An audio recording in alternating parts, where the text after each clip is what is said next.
Alors sur ce manque de coordination des acteurs internes de terrain, nous ce que l'on voit du terrain et de structures de fonction publique, c'est qu'on a parfois effectivement un éparpillement à la fois d'actions qui sont menées sur le terrain par divers acteurs et à la fois un éparpillement d'acteurs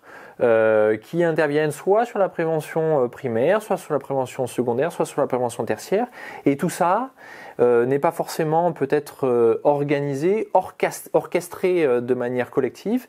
Et il s'agit vraiment à un moment donné, dans la démarche de prévention des risques psychosociaux, peut-être pas au début parce que effectivement il y a besoin de structurer la démarche, mais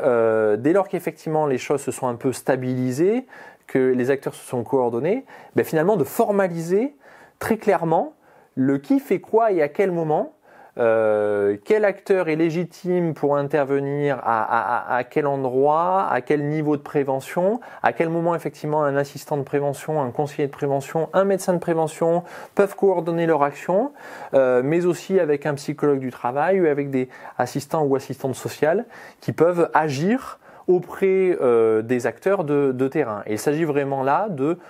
formaliser très clairement les objectifs et le travail de chacun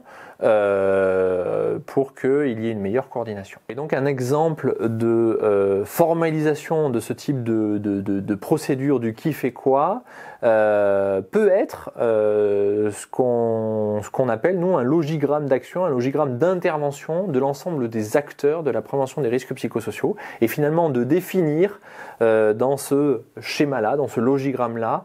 qui fait quoi, à quel moment, quel acteur est mobilisé, à quel endroit et à quel moment.